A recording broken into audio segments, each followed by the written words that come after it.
The amount of money laundered every year is estimated at 2 to 5% of global GDP. 2% of global GDP is roughly equal to the combined GDP of Turkey, the Philippines, Bangladesh, Sri Lanka, and Pakistan. Over $500 billion flows out of developing countries each year. Much of this money flows into Western economies via complex offshore structures.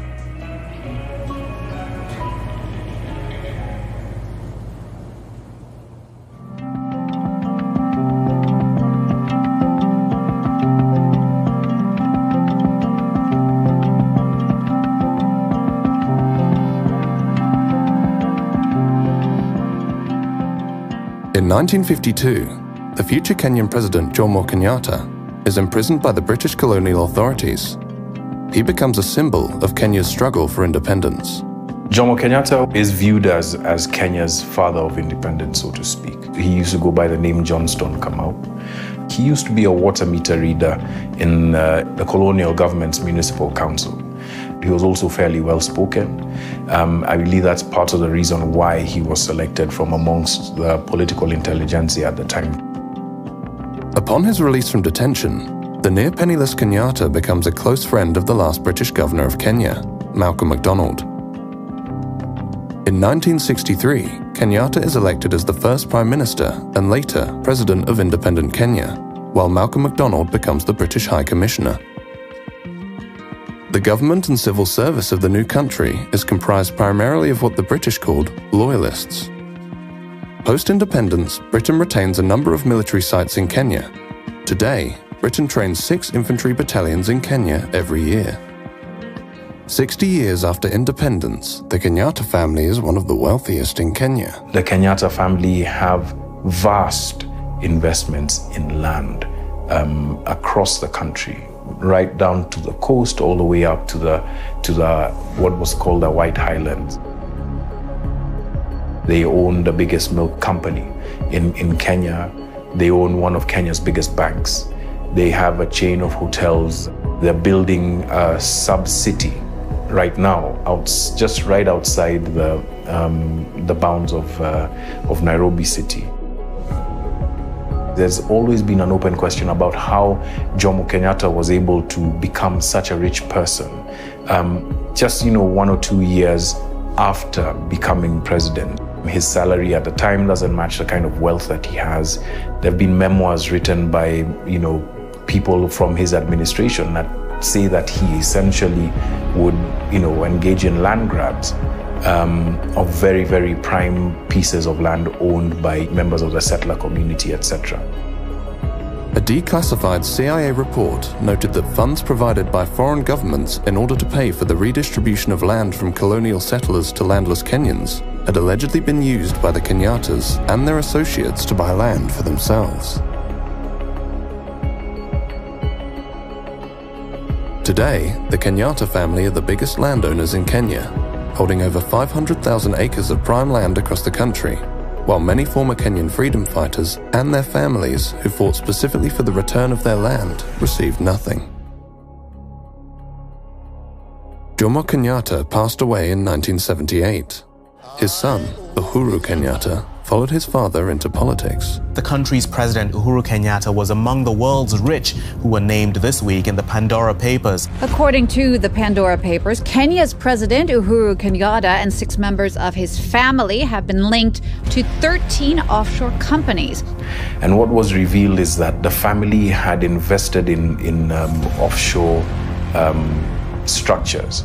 If you're including the extended family, as early as the mid-70s. Uhuru Kenyatta was listed as a beneficiary of a trust that, so to speak, belonged to his mother upon her death. Uhuru Kenyatta claimed to be an advocate of transparency, and cracking down on corruption was a central theme of his term in office. This dragon, this beast called corruption, is an animal that we intend to slay. President Uhuru Kenyatta welcomed the leakage of the Pandora Papers, saying the publication of the papers will go a very long way in enhancing the financial transparency and openness required in the country and around the globe.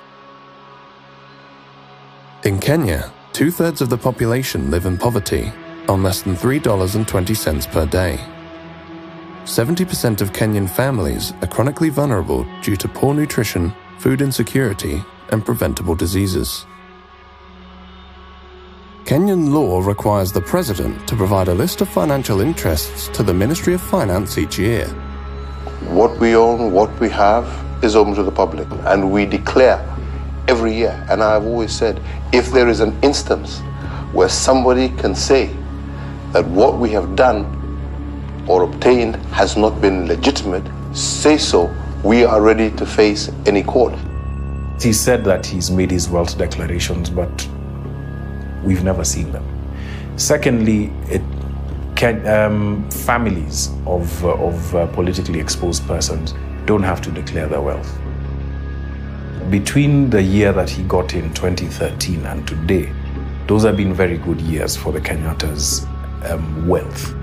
There is this feeling that the Kenyattas, as well as other political elite, they have become fabulously wealthy at a time when Kenya is suffering from the worst levels of corruption that it has seen in years. How it's been described is that there's been one rule for the elite, especially the elite that's connected to power, and another for everybody else. So that's what the perception is. I think I'll leave it at that. The Kenyattas are what are known as politically exposed persons, or PEPs. A politically exposed person is someone who holds a public function and as a result presents a higher risk of being involved in bribery or corruption. Politically exposed persons, in theory, have access or potential access to public funds within particular countries, and our investigations have come up with lots of evidence that unfortunately there are PEPs who have been stealing public funds and moving it into places like the UK, either to hide it, to clean it, or to spend it. So PEPs are incredibly significant when it comes to the money laundering picture. And that's why professionals in the regulated sector, in the private sector, are supposed to do enhanced due diligence whenever they have a client who is a politically exposed person.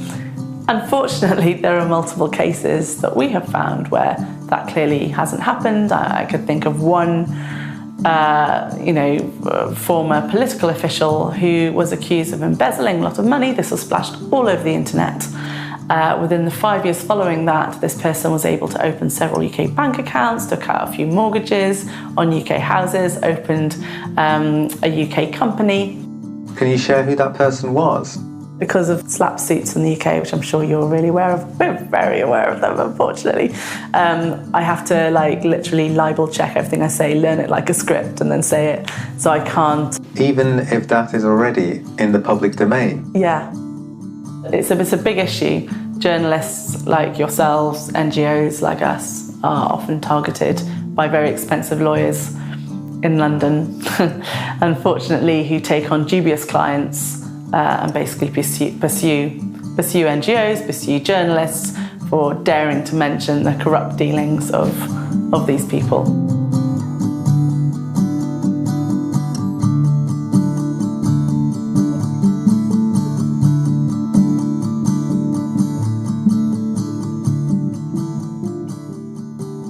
The Kenyattas are not the only developing world political dynasty who have amassed wealth and land beyond their known sources of income.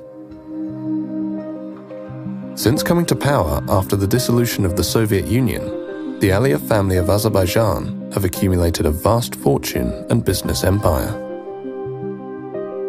Azerbaijan is a major crude oil and natural gas producer.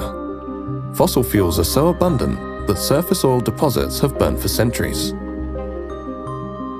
The UK is the largest foreign investor in Azerbaijan, making up over half of all foreign investment. The Aliyev family is the richest family in Azerbaijan. They came to power in 1993 when Heydar Aliyev, a former KGB general and Secretary General of Azerbaijan Soviet Republic, orchestrated a coup. In 1993, Heydar Aliyev seized power in a coup. Shortly before Heydar Aliyev's death, his son, Ilham Aliyev, took over as president and has remained in power ever since. BP arrived in Azerbaijan in 1992 and after the coup signed a secret deal with the new president. Today, BP is the largest foreign oil company in Azerbaijan. The political opposition has always said that British Petroleum was responsible for the state coup. They brought Heydar Aliyev to power. I remember in 1993, during that difficult electoral and coup period, the British private security companies were doing something in Azerbaijan. Maybe they came to protect someone high-level officials of British Petroleum, or maybe they came to help protect members of the Aliyev family. We don't know. Nobody knows what is in this contract between British Petroleum and Aliyev. It's like biggest state secret in Azerbaijan. On its website, BP calls this contract the contract for the new century. The Aliyev family have vast business interests in Azerbaijan. Who is the owner of 5 biggest commercial banks in Azerbaijan? It's the Aliyev family. Who is the owner of the biggest private transportation company? It's the Aliyev family. Who is the owner of the biggest 5-star hotel networks in Azerbaijan? Again, it's the Aliyev family. They privatized the state's biggest banks, and after they made themselves owner of these banks, they start using these banks to launder money.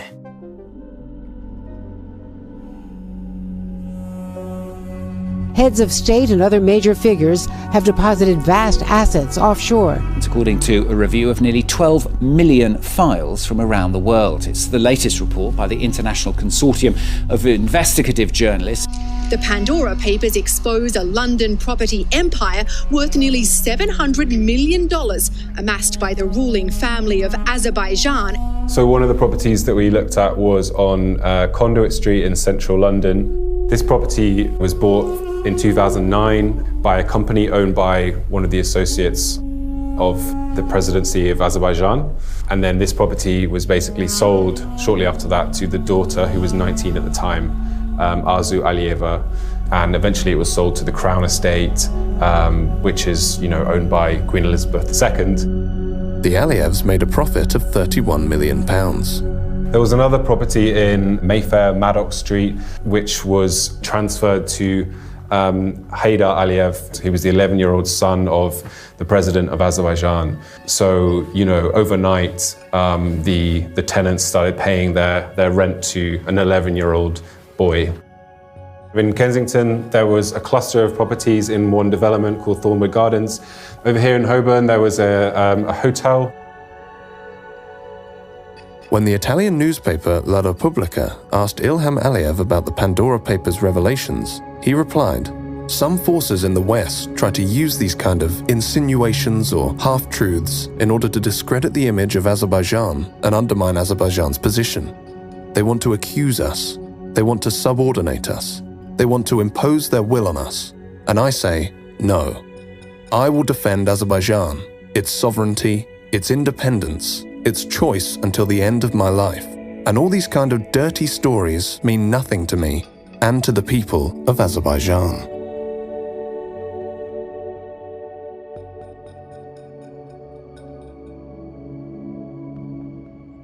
In the Pandora Papers, we saw dozens of politicians and world leaders, current and former world leaders, with wealth offshore.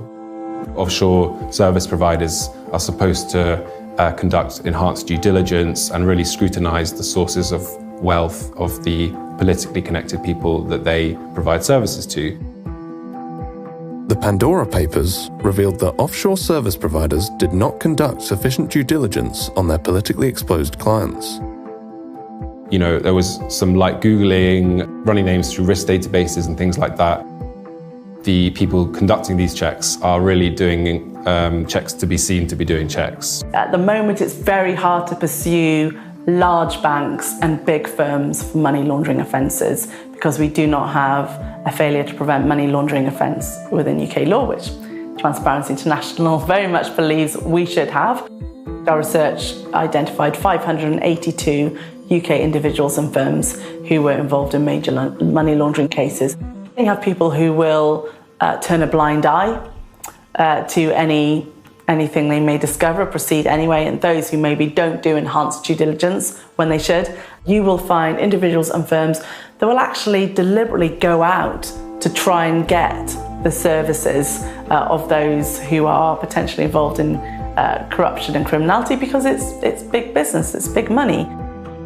There are 84,000 UK properties that are owned anonymously. Now, of course, some of those will be owned with the legitimate money, but it's quite possible that a lot will be owned with suspicious funds.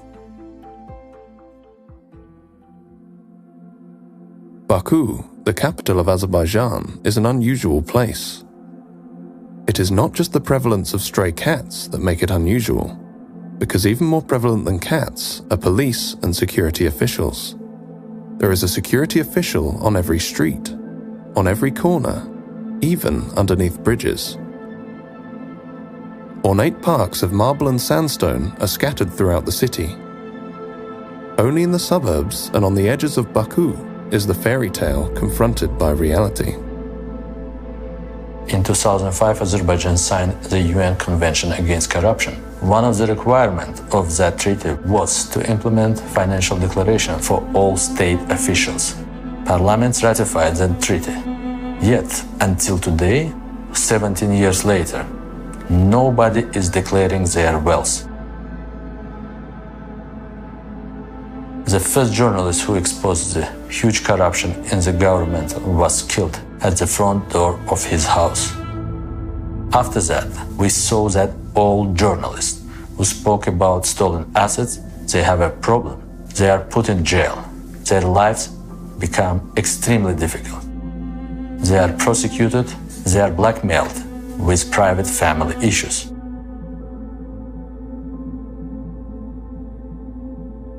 The National Crime Agency, or NCA, is tasked with investigating money laundering in the UK. I think there are reasonable grounds for the NCA to investigate assets owned by or linked to the Aliyev family in the UK. It's not always entirely clear how the presidential family has made their wealth. Some of that money, at least, came through money laundering systems, laundromats, which are known to have funneled illicit money out of Azerbaijan. We wanted to ask the NCA why they had not opened an investigation on the Aliyev family's assets in the UK. The NCA did not agree to speak to us. When I was in Azerbaijan, the British Embassy occasionally invited us for breakfast with the ambassador and other British officials. They would tell us that they were afraid that if we did a strong investigation, we would put ourselves in trouble. They never give us any support to investigate corruption. British politicians, including British politicians in the Council of Europe Parliamentary Assembly, tried to wash the negative image of Aliyev. You know who is the biggest lobbyist in Azerbaijan from the UK? It's the son of the Queen, Prince Andrew, Epstein's friend. He is also a friend of Aliyev, a very good friend. Every 5 years, the people of Azerbaijan elect a president. And every 5 years since 1993, that president's name has been Mr. Aliyev. In the 2008 election, Mr. Aliyev received 89% of the vote. In 2013, he received 84.5%, and in 2018, he received 86% of the vote. During the 2018 election, Emin Huseynov worked for an NGO investigating electoral violations. We observed the elections and discovered irregularities. After that, the government closed down our NGO. They confiscated all our equipment. They put most of us in jail. I decided to escape. The police in Azerbaijan were looking for me, as if I was the #1 terrorist in the country. They put my photo at the entrance of all metro stations. The taxi drivers and the bus drivers had my photo. I changed my appearance. I grew a beard and dyed my hair blonde. Secret agents were waiting in front of the Swiss embassy. They asked the guard, "Have you checked him?" And the guard replied, "This is not the guy you are looking for. The guy is a foreigner." Switzerland protected me. And after 10 months, the head of the Swiss Ministry of Foreign Affairs came to Azerbaijan, and he was able to take me with him to Switzerland. After that, President Aliyev illegally cancelled my passport and he stripped me of my citizenship.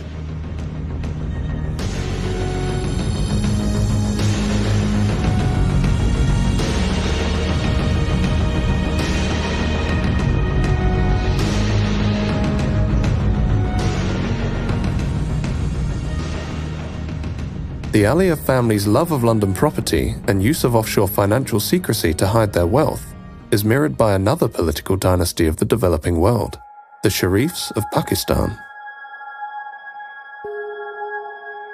The Prime Minister of Pakistan has been disqualified from office. The court also disqualified the country's finance minister, Ishaq Dar. This verdict was unanimous. All the 5 judges declared that Prime Minister Nawaz Sharif is not an honest and sagacious person, and hence he should be disqualified. Nawaz Sharif is the 3 times elected Prime Minister of Pakistan.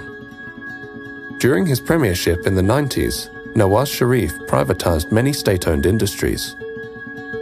The privatization policies which were initiated by Mr. Nawaz Sharif during his stints as Prime Minister during the 90s, that is the start of corruption, where a lot of state holdings, they were portrayed as if they are making losses, and then they were handed out to different political backers of Nawaz Sharif, his friends and his business associates.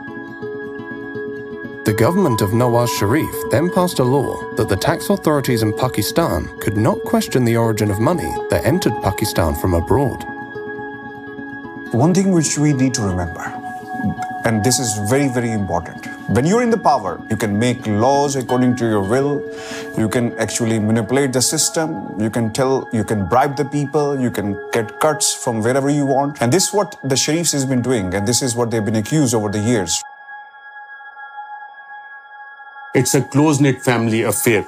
In the case of Hodeibiya paper mill, once you look at the directors and shareholders, it's only the entire Sharif family, the immediate blood relations, and a few cousins who are also mentioned as directors. To look at the shareholding of Ramzan Sugar Mill, that gives you an idea that it is run by Chief Executive Officer Mr. Hamza Shehbaz Sharif. Shehbaz Sharif is a younger brother of Nawaz Sharif. He was the leader of the Punjab Assembly while his brother was Prime Minister. He is accused of laundering tens of millions of dollars through the Ramzan Sugar Mill, a company owned by the Sharif family. Accounts were opened in the name of these low-level, low-wage employees who do not come into the tax net. Money used to be deposited in those accounts, and finally they used to land in the accounts of either Mr. Hamza Shehbaz Sharif, Mr. Sulaiman Shehbaz Sharif, or Mr. Shehbaz Sharif himself. In fact, these files which you see here, it gives the names, it gives the banking documents, the challans, everything which is mentioned in these, all the banking record, the names of the low-wage employees. Here is one example. Look at it. Mr. Masroor Anwar, he is depositing this in the name of Mr. Shehbaz Sharif. This is 1.6 million rupees. This was deposited in Habib Bank of Pakistan on 27th April 2017 when Shehbaz Sharif was the Chief Minister.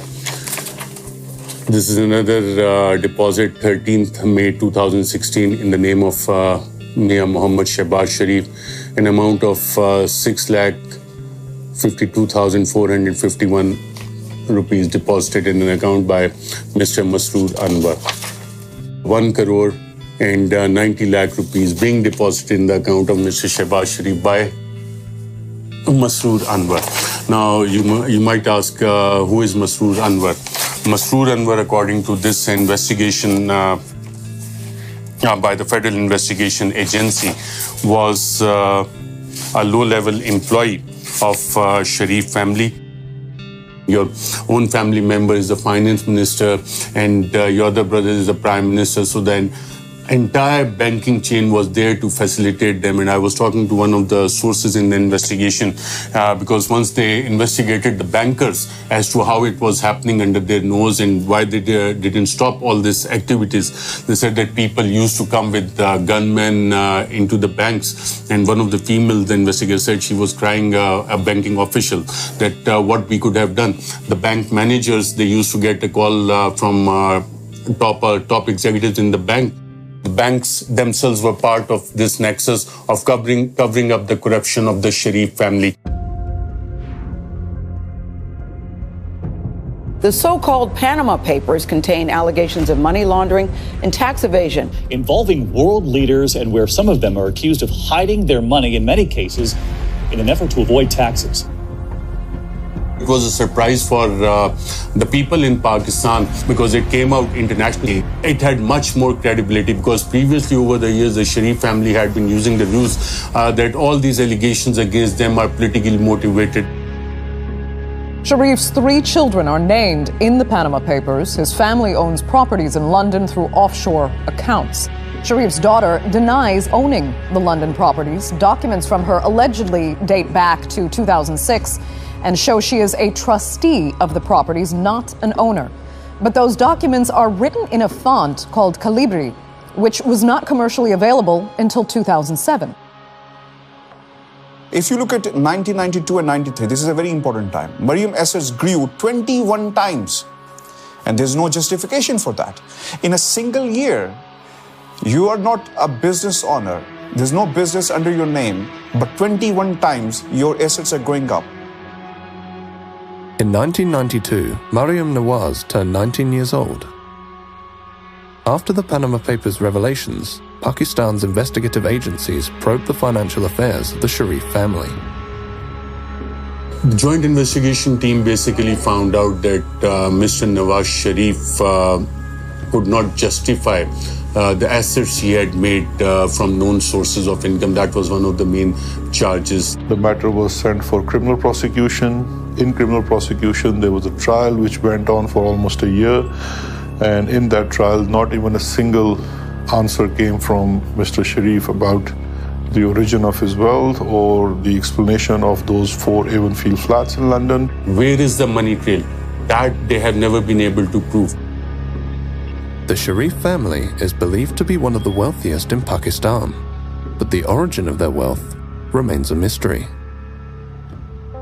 The flat that you're living in at the moment in Mayfair was actually named in the Pakistani paper, The News, last year as one of 4 which was illegally bought by your father through various Swiss and offshore companies. Why don't people who are actually blaming us for that go to the courts and prove it? But do you know who owns the flat that you're living in? Well, that is not the question right now. Why not? But it's the question I'm asking you. Do you know who owns the flat? Well, it's on a rent. I'm renting on a rent basis, which comes from every quarter from Pakistan. You're renting it personally, or the money comes from Pakistan? The money comes from Pakistan. I'm just like any other student living with his parents. I doesn't necessarily has to know about what the facts and who owns the flat and who pays for the rents and who pays for my living. The family deserves all this. It is not my fault that I was born in a rich family, in a wealthy family. My grandfather earned that with the hard work, sheer hard work.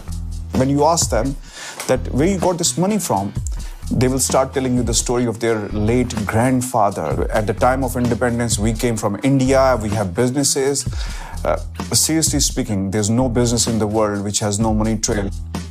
If you look at their tax filings, it doesn't come out as a big industrial family. The Sharifs never featured in that rich families of Pakistan. But now if you make a list of the richest families in Pakistan, then definitely Sharifs would feature in the top 10, maybe in the top 5, because exact amount of their holdings as to how much is hidden in Luxembourg, in UK, in UAE, in Saudi Arabia, what is in different bank accounts in the United States, that is not known. Whether it is $4 billion or $5 billion, that is not known. In December 2018, as a result of the Panama Papers revelations, Nawaz Sharif and his daughter are sentenced to 7 years on corruption charges. Nawaz Sharif is granted bail for medical treatment in London and refuses to return to Pakistan. From London, Nawaz Sharif claims his downfall is a conspiracy by the Pakistani military. बिजली का bill बिजली बनकर गरीब पर गिर रहा है। बाजवा साहब, जवाब आपको देना होगा। दवाई ना मिलने से मेरे पाकिस्तान का गरीब मर रहा है। बाजवा साहब, जवाब आपको देना होगा। गरीब की रोटी 10 रुपए की हो गई है। बाजवा साहब, जवाब आपको देना होगा। और जनरल फैज, ये सब कुछ आपके हाथों से हुआ है। जवाब भी आपको देना होगा। आपने नवाज शरीफ को बागी कहना है, जरूर कहिए। गद्दार कहना है, जरूर कहिए। इश्तिहारी कहना है, जरूर कहिए। हाई जैकर कहना है, जरूर कहिए। लेकिन नवाज शरीफ अपने गरीब और मजलूम आवाज की आवाज बनता रहेगा। We contacted Priti Patel MP, the Home Office Minister, to ask her why Nawaz Sharif, who had overstayed his British visitor visa by 2 years, had not been extradited from Britain. Priti Patel had been eager to deport asylum seekers during her time at the Home Office, yet she took no action against Nawaz Sharif. Priti Patel MP in the Home Office did not agree to an interview. We also contacted the National Crime Agency. We wanted to find out why there had been no meaningful investigation into Nawaz Sharif's assets. The NCA did not agree to speak to us. Nawaz Sharif is not the only member of the Sharif family who has made London his home. London is the second home of House of Sharif. Hassan Nawaz is here, Hussein Nawaz is here, Hussein's children, Zikriya and another son is here, right? Hassan's children are here, Nawaz Sharif is here. And then if you look at Ali Dar, who is the son-in-law of Nawaz Sharif, Asma Nawaz Sharif, who is the youngest daughter of Nawaz Sharif, she's here. Ishaq Dar is here. Then Shehbaz Sharif family is here as well. Sulaiman Shehbaz is here. Ali Imran, who is actually the son-in-law of Shehbaz Sharif, who also lives in this country. Shehbaz Sharif's daughter, Rabia Imran, is also in this country. And she is actually on a run and wanted in Pakistan. Ali Imran is wanted in Pakistan. Ishaq Dar is wanted in Pakistan. All these people are wanted in Pakistan. Sitting in Pakistan, in a third world country, you look at it as to why most of the people who are wanted by the courts in Pakistan, by the law in Pakistan, they find a refuge in London, UK. It doesn't make sense to me. London is the destination of choice for politically exposed persons and their family members who have accumulated vast fortunes beyond their known sources of income. These fortunes are frequently laundered or transferred offshore to or through British dependent jurisdictions, where their origin and ownership are obscured and money can be reinvested into the global economy. Capital flight is a major concern for developing countries. We know that there is a huge capital flight, and it's not just specific to our time period. It has been historical. It directly impacts the economy because you see the issue is that if our currency is not doing well and we have a serious issue of sustaining the value of Pakistani rupee, that has a correlation with capital flight. The Financial Action Task Force, or FATF, an intergovernmental money laundering and terrorist financing watchdog headquartered in Paris, had put Pakistan on its grey list of jurisdictions. Our financial systems have been made more accessible. We have sharing of information with almost everyone. We are pursuing many money laundering cases as far as we can pursue, because of course the missing element still is the cooperation from the other jurisdictions. That is not forthcoming. And sometimes we wonder that we are in grey list, but the money that has been taken from here is in countries which are not in the grey list. So that is something that, sometimes is like, okay, so why are we in the grey list then? We approached the FATF for an interview. The FATF declined to speak to us. We would have liked to ask the FATF how it was possible for the UK, Switzerland and Luxembourg, among others, to be considered clean when these countries are known to be major money laundering centres, through whose economies billions of dollars of illicit money are reinvested every year. The money is stolen here and it is hidden in the developed countries, in the developed world. If that is happening, it's not just the fault of Pakistani system that the money is able to go out. What I question is the double standards. So for example, if you ask on one side from countries like Pakistan to have more checks and be more open, we expect in return the same from other countries when we are investigating someone. We will write a mutual legal assistance request to, let's say, Switzerland, and we will say that we have information that Mr. A has a bank account in Switzerland in such and such bank.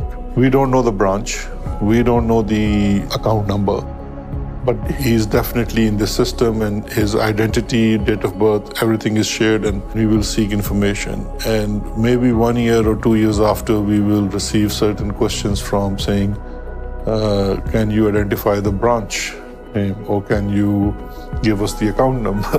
Whereas we have said in our first request, we don't have those.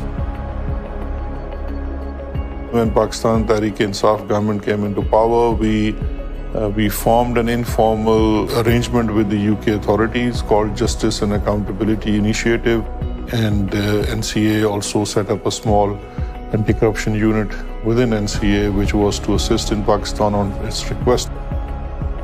The Home Office and the NCA, the UK's national crime agency, are responsible for dealing with mutual legal assistance requests by foreign states.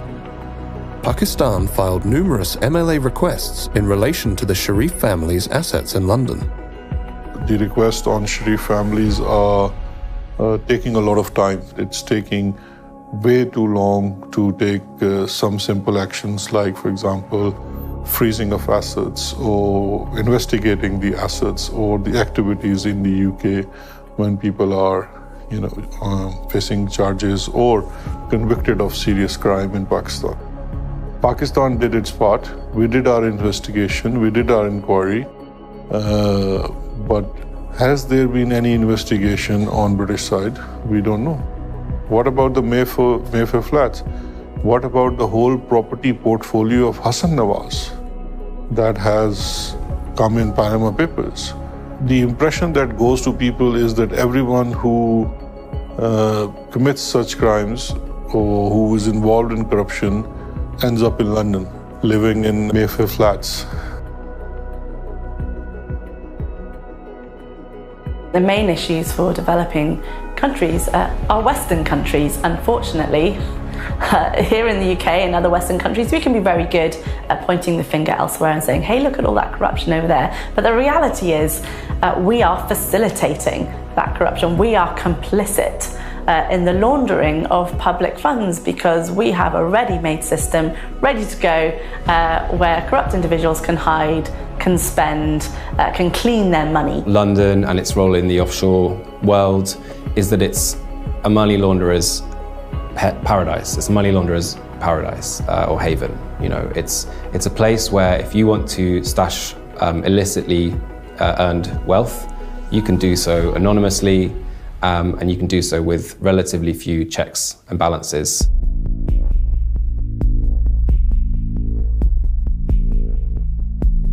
The Russian President Vladimir Putin has launched a major military operation against Ukraine. Thousands of troops, backed by tanks and missile fire, have crossed the border into Ukraine on every front. Ukrainian President Volodymyr Zelensky called on all of its citizens who were ready to defend the country from Russian forces to come forward, saying Kyiv would issue weapons to everyone who wants them. We've already put in place the largest package of sanctions in our history. Today, the White House announced new sanctions against members of the Russian elite. Tying Russian oligarchs directly to assets is proving very difficult because they are all masters of using shell companies and relatives to hide their true ownership. For those who wish to hide their money, British dependent territories such as the Cayman Islands, Jersey, and the British Virgin Islands are the destination of choice. In the past, Britain has claimed that these jurisdictions are independent and it cannot dictate their laws. I listened to the Foreign Secretary correctly detail the importance of avoiding sanctions leakage, and she was asked twice in this statement about British overseas territories. I detected a reluctance to go into detail on that. I've been very clear that we will absolutely be including overseas territories in all of these measures we're taking. We contacted the Foreign Office because we wanted to ask them if they would now take similar action against illicit money from other countries. The Foreign Office declined to be interviewed for this documentary.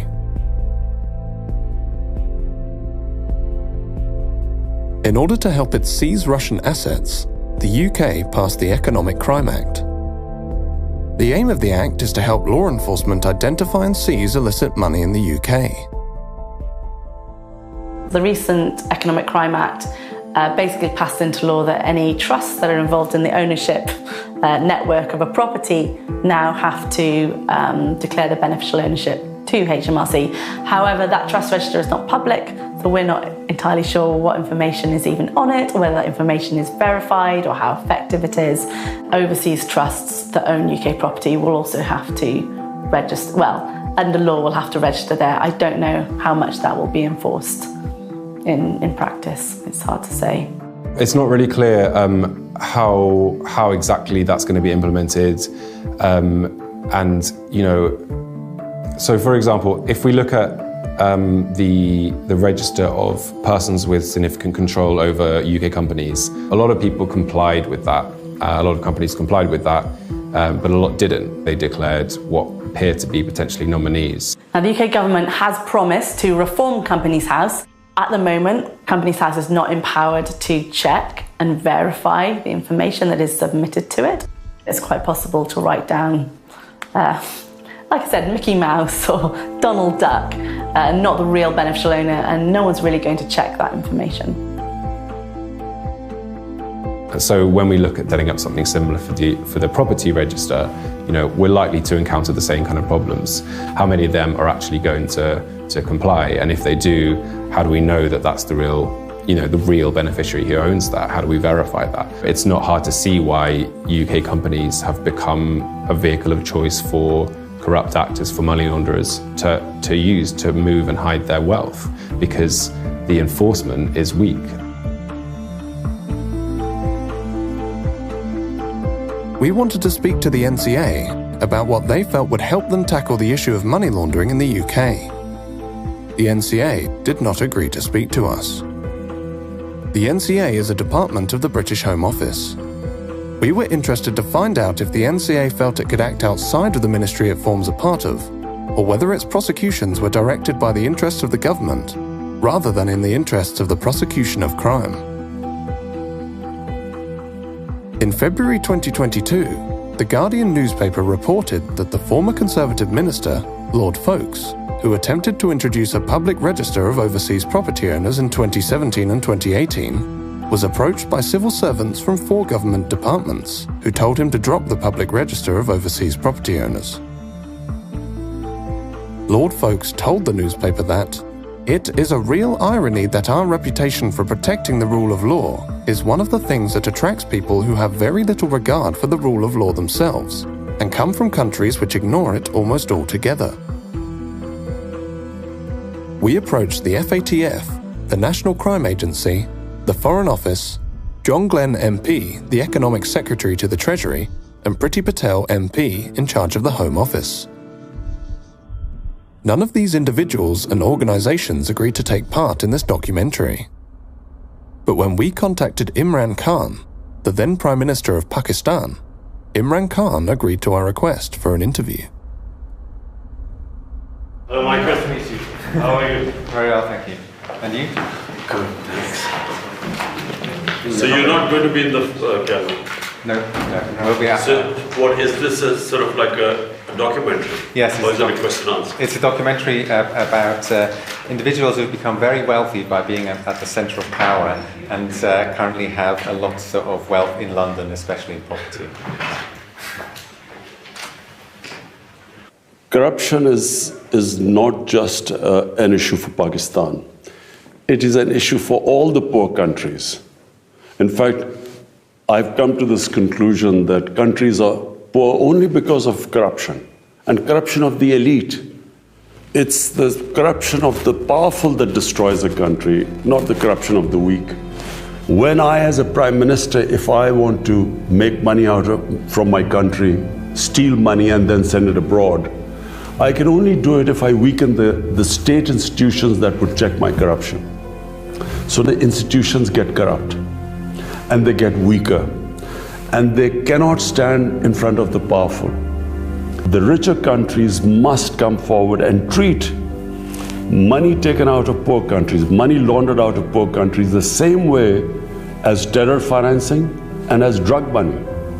Because these two, terror financing and drug money, affect the richer countries, the laws are very strict. But there's hardly any attempt to stop this plunder of the poor countries. I feel that there is no incentive for rich countries to repatriate money or take action against these people because they benefit from them. There are countries that are benefiting from money stolen from our countries and which are parked there. They are benefiting from billions of dollars which flow into their properties and their businesses stolen from this country. So what incentive would they have? We are the ones who suffer. And this is the dilemma. We don't have the resources to get the money back, and they don't have any incentive to send it back to us. So this is the big problem which the entire developing world is facing. I guess it's a question of now hiring more expensive lawyers abroad. But you see, when you look at the laws, they basically favor, I'm talking about the richer countries as a whole, they tend to favor the crooks. It is so complicated to get your money back.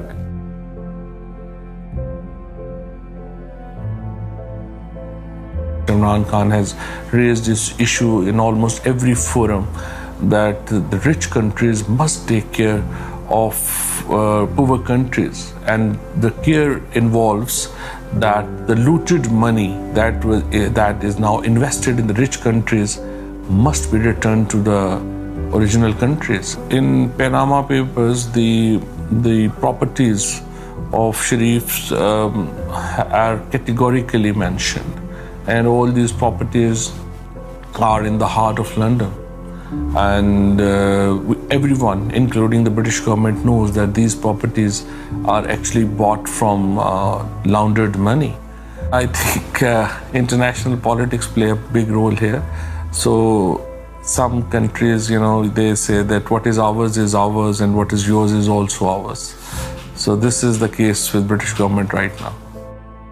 The United Kingdom, that the United States increasingly, that various other territories in the West are not only refusing to dismantle or make more open and accountable these kinds of systems, but are actively supporting territories that allow for the inflow of illicit financial wealth.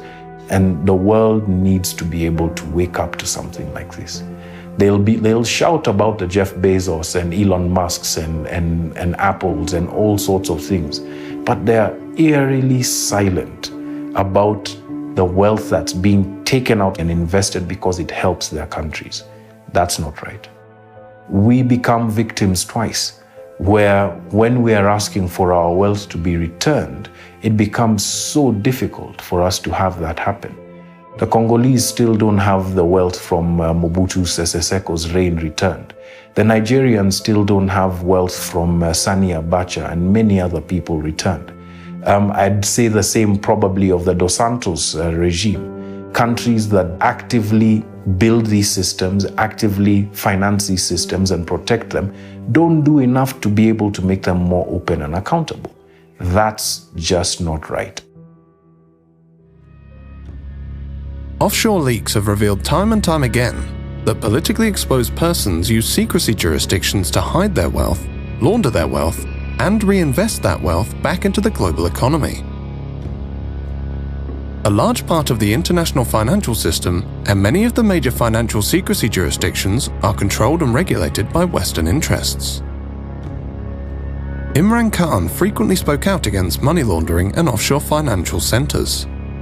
His government challenged Western institutions and governments to return and reveal dirty money and undeclared assets of Pakistani origin, pursued an independent foreign policy, and angered the US by refusing to host CIA sites on Pakistani soil.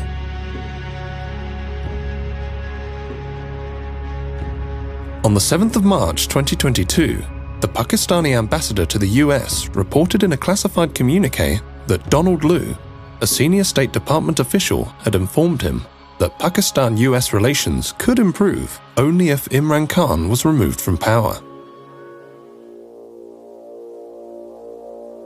Khan actually accused the US of being behind a conspiracy to get him ousted from power. The Prime Minister of Pakistan accused the US of working with the opposition to remove him from power. There is absolutely no truth to that allegation. We are not going to let propaganda, misinformation, and disinformation, lies, get in the way of any bilateral relationship we have, including with the bilateral relationship we have with Pakistan. Prime Minister Imran Khan has been ousted from power. Lawmakers elected the opposition leader Shehbaz Sharif as the country's new prime minister. A new dawn has started. A new day is coming. Allah has answered the prayers of millions. When Shehbaz Sharif, the brother of Nawaz Sharif, was appointed prime minister on Monday the 11th of April, the Guardian newspaper wrote, "He is known as a diligent administrator with such a great love of poetry that he often opens official meetings with recitals of famous revolutionary Urdu poets. His first words to Parliament were, 'One must set himself free from all bounds of desires.'" Imran Khan claimed he had been removed by a foreign-backed conspiracy. The US Embassy was calling members of my party backbenchers who were not happy, and they were the first ones who then jumped ship. And they were the ones who then offered $1 million each to buy my other members of parliament who actually jumped ship later on. And then Donald Lu's conversation with the ambassador, the next day the no confidence motion is tabled in the assembly. What do you think? You have made some significant allegations there. When it's not will allegations. You show we the have hard this evidence. Why would I want to blame the US if I did not have hard evidence? This was an official message with note takers given to our ambassador, message received by me, by our president, given to the Chief Justice of Pakistan. This is real. Not only was a democratically elected government removed through the conspiracy, we have been replaced by a bunch of criminals. 60% of the cabinet, which is sitting right now, is on bail. The Prime Minister was about to be sentenced in a corruption cases of billions of rupees, and his son. The Sharif doctrine is that you buy different people in all the important positions of power, whether it's in the media, you have your sympathetic journalists who continue to argue for you that the country can only be saved by the wisdom of the Sharif family. The generals, when they retired, they are also accommodated. The judges, once they are retired, they are also accommodated. The journalists, they are also given government position and they willingly take it. So it's the entire Sharif doctrine which gives them this sense that they can even get away with murder in Pakistan. Nawaz Sharif has learned that even though if you are out of power, if you manage to gain time, and if you manage to delay the cases in the courts of law, and once you come back into power, you can manage to get a clean check. So I think this time also, the same strategy is being followed by the Sharif family. I think those in power, they think that they can get away with the crimes they have done. And Sharif family has been benefiting from them because of their international friends who have been coming to their rescue to strike the dirty deals.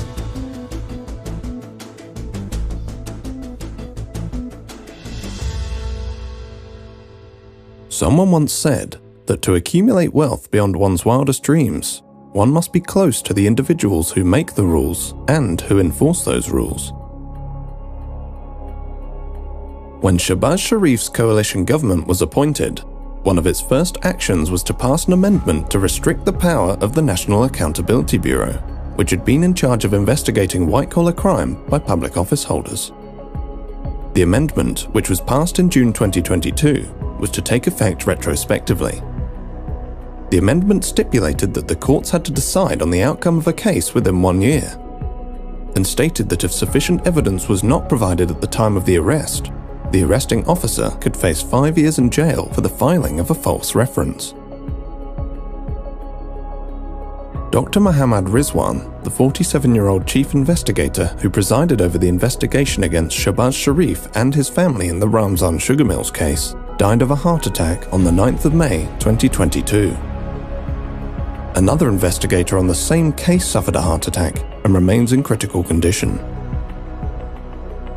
Malik Massoud, through whose accounts prosecutors alleged 3.7 billion Pakistani rupees were laundered to various Sharif family members, had been cooperating with investigators when he too suffered a heart attack and died on the 7th of June 2022.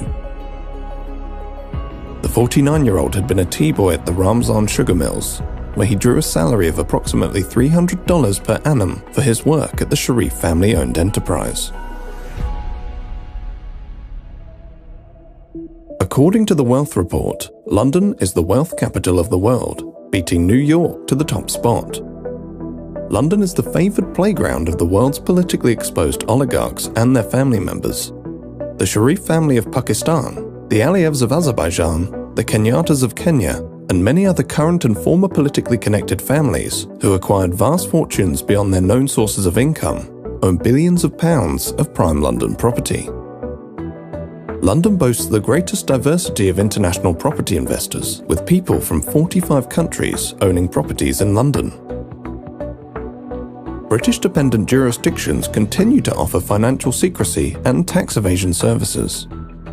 84,000 properties in the UK are owned anonymously. The UK government has made repeated promises to crack down on dirty money, but on each occasion, the government has failed to implement the promised legislation or watered down the legislation so as to make it ineffective. Britain remains the capital of libel tourism, where the wealthy come to attempt to silence their critics. London continues to be a safe haven for the global elite that have fallen out of favour in their home countries. Pakistan under Imran Khan attempted for years to engage with Britain to repatriate laundered money. Many other developing countries have done the same, without success. We approached numerous UK government bodies and ministers for this documentary. Not one agreed to speak to us. The FATF, the Intergovernmental Money Laundering and Terrorist Financing Watchdog, headquartered in Paris, indicated in its first review after the ousting of Imran Khan that Pakistan had met all of the compliance recommendations to be removed from the FATF grey list.